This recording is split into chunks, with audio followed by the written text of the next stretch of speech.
Thank you. अब मैं माननीय प्रधानमंत्री जी से निवेदन करता हूं कि वे हमें अपना मार्गदर्शन व आशीर्वचन प्रदान करें। माननीय प्रधानमंत्री महोदय।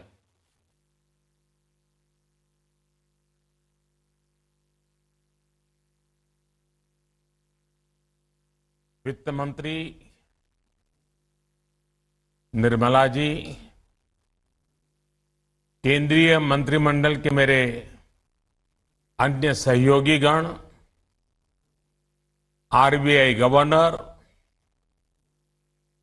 विभिन्न मंत्रालयों के सचिव, देश के अलग अलग कोने में मुख्यमंत्री, मंत्रिपरिषद के लोग जो इस कार्यक्रम का नेतृत्व कर रहे हैं, अर्थनीति से जुड़े सभी जानकार, बैंकिंग सेक्टर के एक्सपर्ट्स, अन्य महानुभाव, देवी और सज्जनों, 75 डिजिटल बैंकिंग यूनिट्स इसके शुभारंभ के इस अवसर पर सभी देशवासियों को हार्दिक शुभकामनाएं। आज देश डिजिटल इंडिया के सामर्थ्य का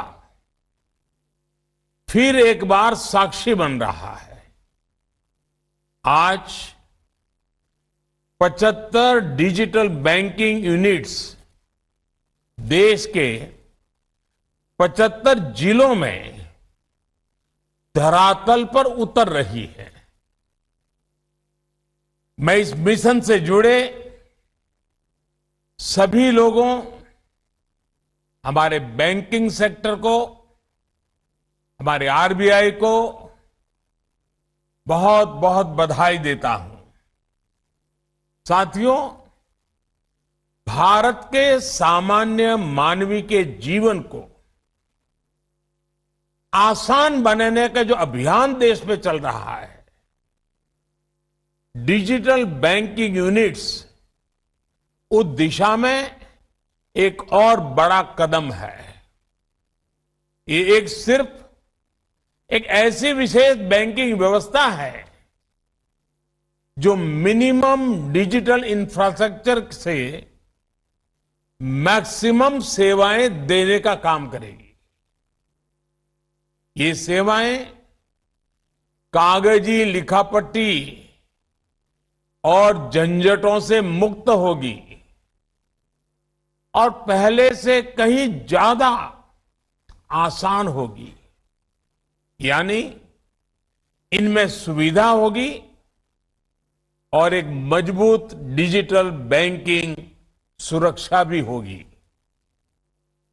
गांव में, छोटे शहर में कोई व्यक्ति जब डिजिटल बैंकिंग यूनिट की सेवाएं लेगा तो उसके लिए पैसे भेजने से लेकर लोन लेने तक सब कुछ आसान हो जाएगा, ऑनलाइन हो जाएगा।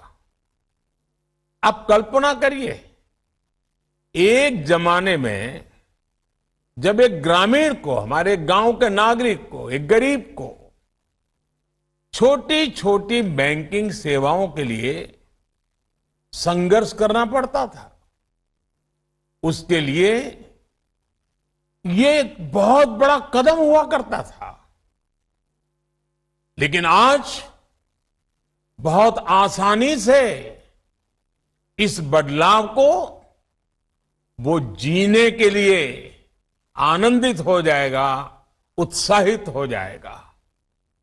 साथियों, हमारी सरकार का लक्ष्य भारत के सामान्य मानवी को एम्पावर करना है, उसे पावरफुल बनाना है। इसलिए हमने समाज के अंतिम पायदान पर खड़े व्यक्ति को ध्यान में रखकर नीतियां बनाई और पूरी सरकार उसकी सुविधा और प्रगति के रास्ते पर चली। हमने दो चीजों पर एक साथ काम किया। पहला, बैंकिंग व्यवस्था को सुधारना, उसे मजबूत करना, उसमें पारदर्शिता लाना और दूसरा वित्तीय समावेश किया, फाइनेंशियल इंक्लूजन किया। पहले जब बौद्धिक सेमिनार्स होती थी, बड़े बड़े विद्वान लोग अर्थव्यवस्था की, बैंकिंग व्यवस्था की, गरीबों की चर्चा करते थे, तब स्वाभाविक रीते वित्तीय समावेश की बात होती ही थी। लेकिन जो व्यवस्थाएं थी वो विचारों तक सीमित रह जाती थी। व्यवस्थाएं इस क्रांतिकारी कार्य के लिए, फाइनेंशियल इंक्लूजन के लिए, समावेश के लिए तैयार नहीं होती थी। पहले सोचा जाता था कि गरीब खुद चलकर बैंक चला जाएगा, बैंक सिस्टम से वो जुड़ जाएगा। लेकिन हमने रिवाज बदला। हमने तय किया कि बैंक खुद चलकर गरीब के घर तक जाएंगे। इसके लिए हमें सबसे पहले गरीब और बैंकों के बीच की दूरी कम करनी थी। हमने फिजिकल दूरी भी कम की और सबसे बड़ा जो रुकावट थी, उस मनोवैज्ञानिक दूरी को भी हमने कम किया। हमने बैंकिंग सेवाओं को दूर सुदूर में, घर घर तक पहुंचाने को सर्वोच्च प्राथमिकता दी। आज भारत के 99% से ज्यादा गांवों में 5 किलोमीटर के भीतर कोई न कोई बैंक ब्रांच, बैंकिंग आउटलेट या बैंकिंग मित्र, बैंकिंग कॉरेस्पॉन्डेंट मौजूद है। इसके अलावा देश में जो पोस्ट ऑफिस का व्यापक नेटवर्क था, आज इंडिया पोस्ट बैंक के जरिए वो भी बैंकिंग की मुख्य धारा का हिस्सा बन चुका है। आज देश में हर 1 लाख वयस्क आबादी पर जितनी बैंक शाखाएं मौजूद हैं, वो जर्मनी, चीन और दक्षिण अफ्रीका से ऐसे देशों से भी ज्यादा है। साथियों, हम सामान्य मानवी के जीवन स्तर को बदलने का संकल्प लेकर के दिन रात मेहनत कर रहे हैं। हमारा संकल्प है व्यवस्थाओं में सुधार का, हमारा संकल्प है पारदर्शिता लाने का, हमारा संकल्प है आखिरी पंक्ति में खड़े व्यक्ति तक पहुंचने का। जब हमने जनधन अकाउंट की मुहिम शुरू की तो कुछ आवाजें उठी कि गरीब बैंक खाते का क्या करेगा। यहां तक कि इस फील्ड के कई एक्सपर्ट भी नहीं समझ पा रहे थे इस अभियान का महत्व क्या है। लेकिन बैंक खाते की ताकत क्या होती है, ये आज पूरा देश देख रहा है। मेरा देश का सामान्य से सामान्य नागरिक अनुभव कर रहा है। बैंक और बैंक खातों की वजह से हमने गरीबों को बहुत कम प्रीमियम पर बीमा की सुविधा दी। बैंक खातों की ताकत से जुड़ने के बाद गरीबों को बिना गारंटी लोन मिलने का रास्ता खुल गया। बैंक अकाउंट होने की वजह से गरीब लाभार्थियों तक सब्सिडी का पैसा सीधे उनके खाते में पहुंचा। बैंक खातों के जरिए ही गरीबों को घर बनाना हो, शौचालय बनाना हो, गैस की सब्सिडी प्राप्त करना हो, उनको सीधे उनके खाते में दिया जा सका। किसानों को भी तमाम सरकारी योजनाओं से मिलने वाली मदद बैंक खातों की वजह से उन तक आसानी से पहुंचाई जा सकी।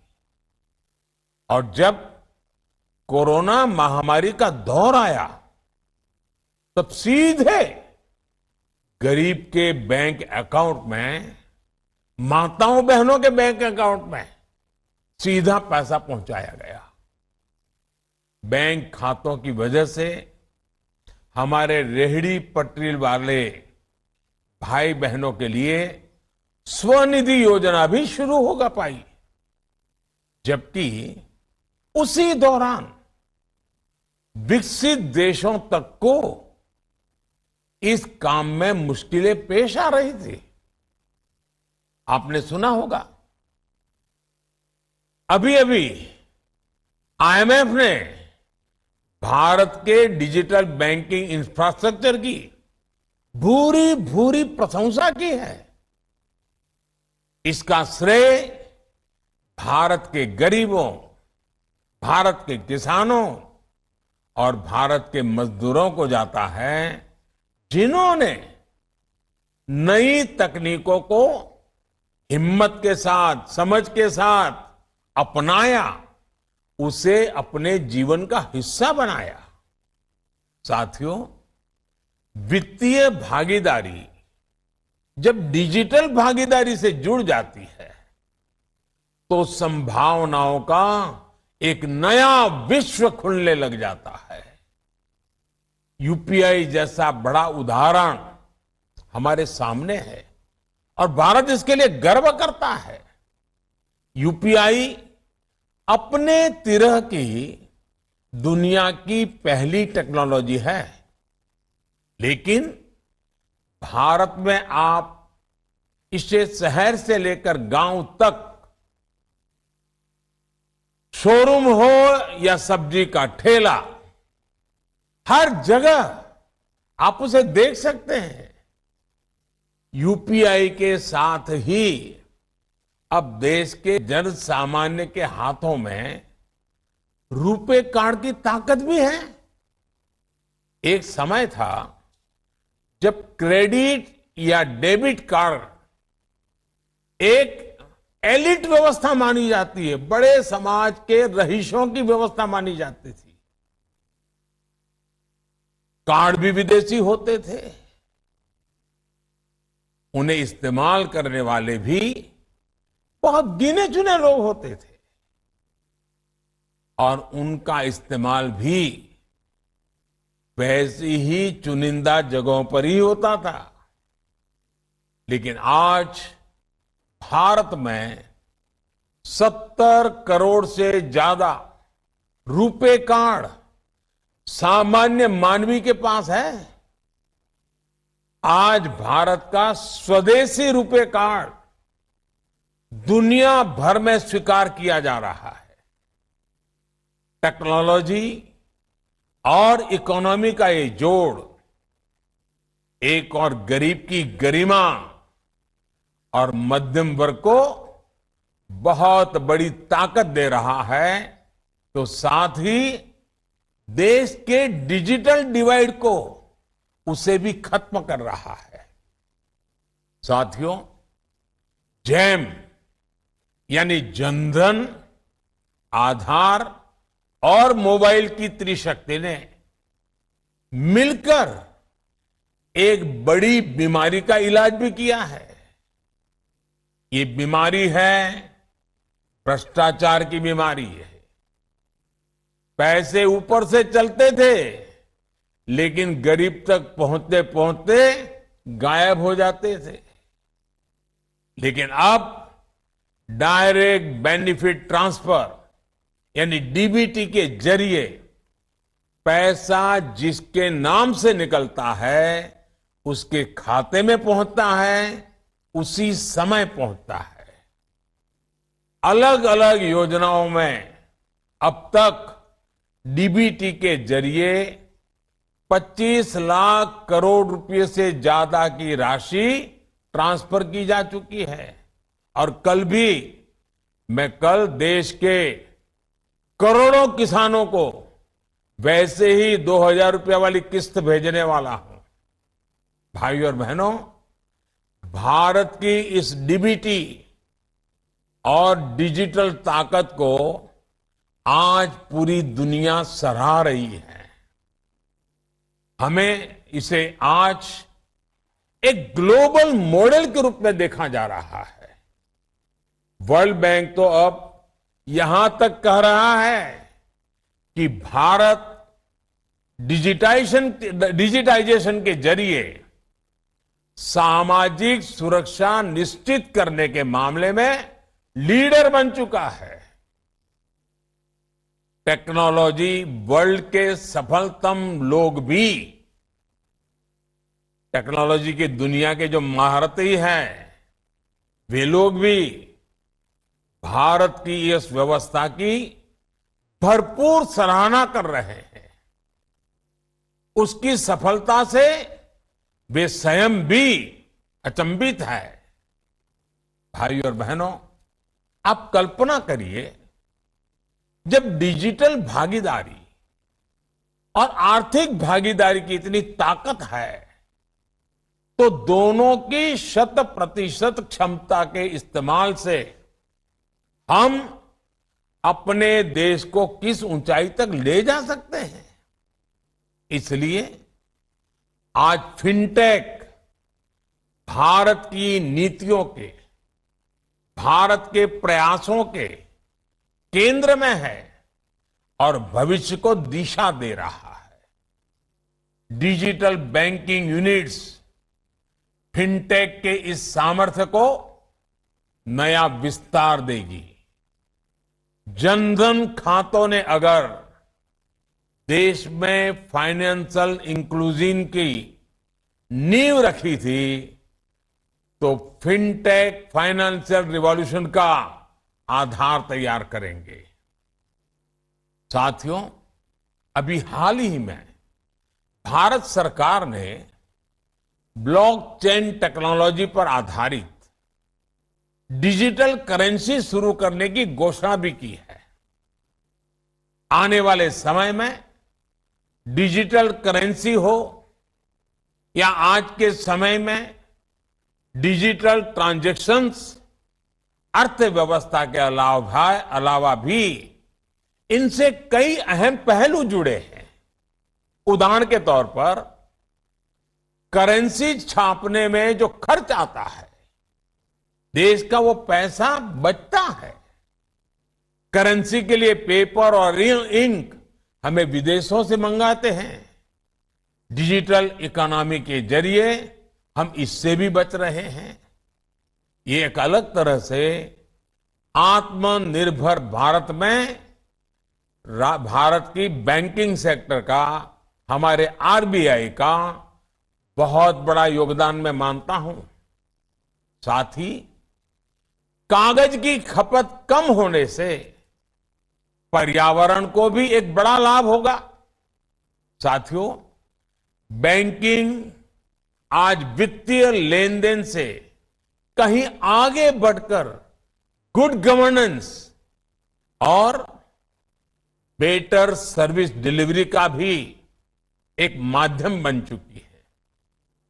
आज इस व्यवस्था ने प्राइवेट सेक्टर और लघु उद्योगों के लिए भी ग्रोथ की असीम संभावनाओं को जन्म दिया है।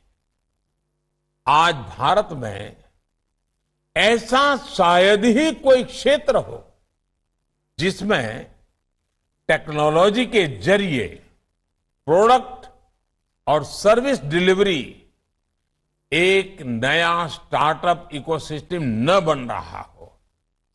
आप देखिए, आज आपको बंगाल से अगर शहद चाहिए हो या असम से आपको बैम्बू प्रोडक्ट की जरूरत हो, अगर आपको केरल से हर्ब चाहिए हो, या लोकल रेस्टोरेंट से कोई पसंदीदा चीज खाने के लिए मंगवानी हो, या फिर आपको कानून से जुड़ी सलाह की जरूरत हो, हेल्थ के लिए कोई सलाह की जरूरत है, या गांव में बैठे किसी युवा को शहर के किसी टीचर से क्लास लेनी हो, डिजिटल इंडिया ने वो सब मुमकिन कर दिया है जिसकी हम कुछ साल पहले कल्पना भी नहीं कर सकते थे। साथियों, डिजिटल इकोनॉमी आज हमारी इकोनॉमी भी और हमारे स्टार्टअप वर्ल्ड की भी मेक इन इंडिया और आत्मनिर्भर भारत की बहुत बड़ी ताकत है। आज हमारे छोटे उद्योग, हमारी एमएसएमईज जेम जैसी व्यवस्था के जरिए सरकारी टेंडरों से भी भागीदारी कर रहे हैं। उन्हें व्यापार के नए अवसर मिल रहे हैं। जेम पर अब तक 2.5 लाख करोड़ रुपए के ऑर्डर दिए जा चुके हैं। आप आकलन कर सकते हैं, इससे देश की लोकल इकोनॉमी को वोकल फॉर लोकल के मिशन को कितना बड़ा लाभ हुआ होगा।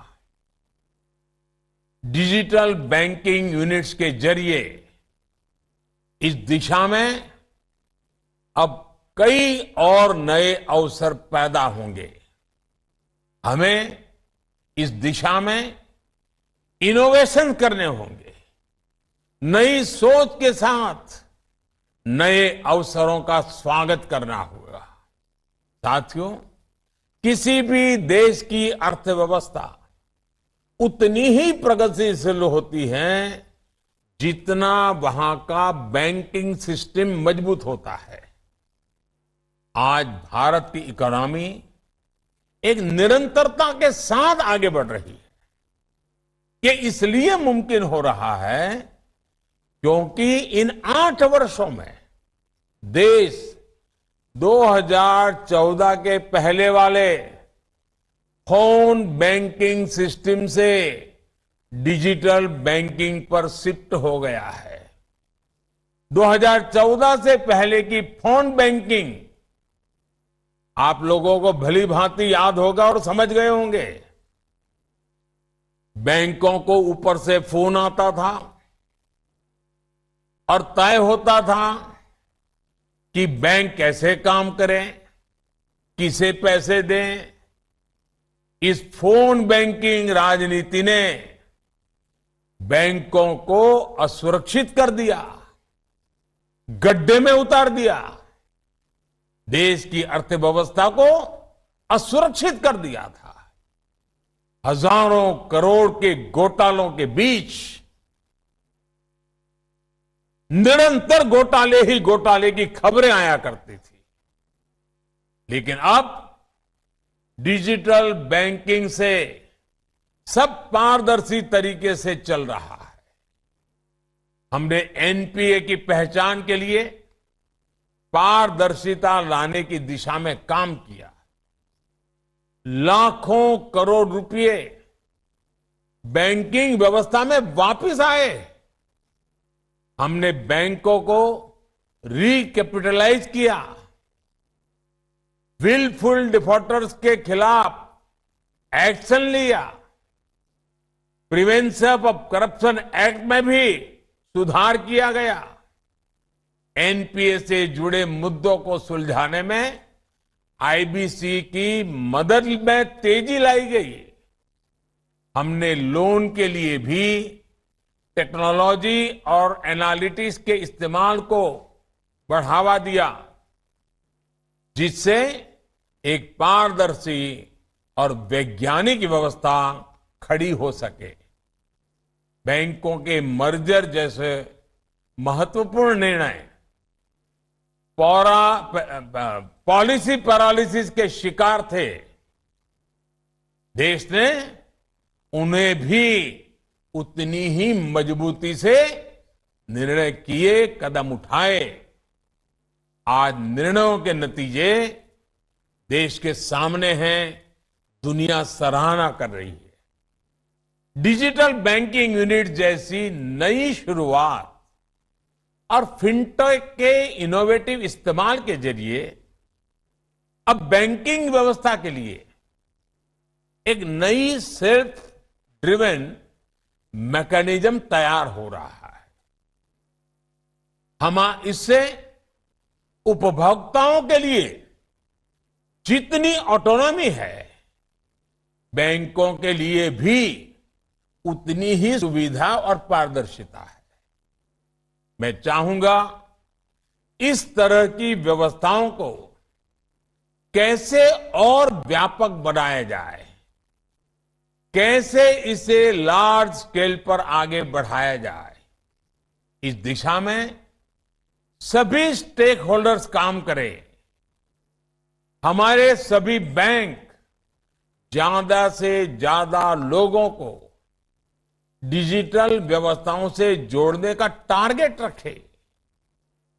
एक आग्रह मैं आपसे करना चाहता हूं, खास करके मेरे बैंकिंग सेक्टर के लोगों से कहना चाहता हूं और बैंकों से जुड़े हुए गांव-गांव फैले हुए छोटे जो कारोबारी है, छोटे व्यापारी है, आप दोनों से मेरा आग्रह है। और जब आजादी का अमृत काल है, मैं आपसे देश के लिए यह आग्रह करके मैं आशा करता हूं कि आप इसको पूरा करेंगे। क्या हमारे बैंक और हमारे छोटे व्यापारी मिल करके क्या हम एक काम कर सकते हैं? क्या हमारे बैंक जो बैंक ब्रांच है, चाहे शहर हो या गांव हो, वो अपना जो उनका क्षेत्र है, उस क्षेत्र के कम से कम 100 व्यापारी, मैं ज्यादा नहीं कह रहा हूं, सिर्फ 100 व्यापारी वो पूरी तरह डिजिटल लेन देन वाली व्यवस्था, 100% डिजिटल लेन देन वाली व्यवस्था अगर हमारे 100 व्यापारी आपके साथ जुड़ के कर लें, तो आप कल्पना कर सकते हैं कितना बड़ा रिवॉल्यूशन का हम फाउंडेशन तैयार कर देंगे। भाइयों बहनों, ये देश के लिए एक बहुत बड़ी शुरुआत हो सकती है। मैं आग्रह कर सकता हूं, इसका लिए कोई कानून नहीं बना सकता, नियम नहीं बना सकता। और जब आप उसका फायदा देखेंगे ना, फिर मुझे दोबारा 100 के 200 करने के लिए किसी को नहीं समझाना पड़ेगा। साथियों, हर एक ब्रांच 100 व्यापारियों को अपने साथ जोड़ने का लक्ष्य रखे।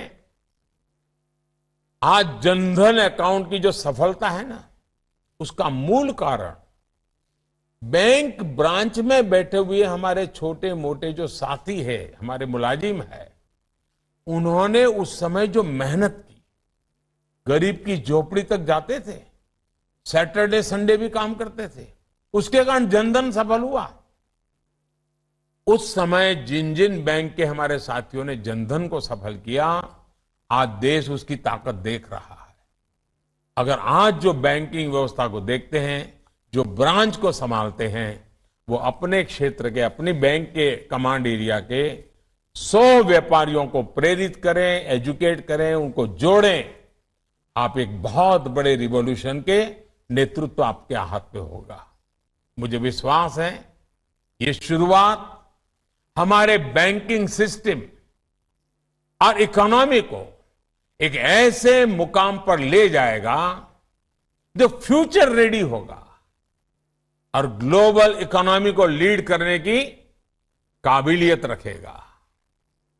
इसी शुभकामनाओं के साथ मैं भारत के वित्त मंत्री, भारत का वित्त मंत्रालय, हमारे आरबीआई गवर्नर, आरबीआई की टीम, हमारे बैंकिंग सेक्टर से जुड़े हुए सभी छोटे मोटे साथी, आज आप सब मेरी तरफ से बहुत बहुत अभिनंदन के अधिकारी हैं, क्योंकि आपने देश को एक बहुत बड़ी सौगात दी है और देश के वासियों को भी इस अनमोल सौगात के लिए, दिवाली के पूर्व इस महत्वपूर्ण सौगात के लिए और आजादी के 75 साल और 75 डिजिटल बैंकिंग यूनिट अपने आप में सुभग संयोग है। बहुत बहुत शुभकामनाएं, बहुत बहुत धन्यवाद।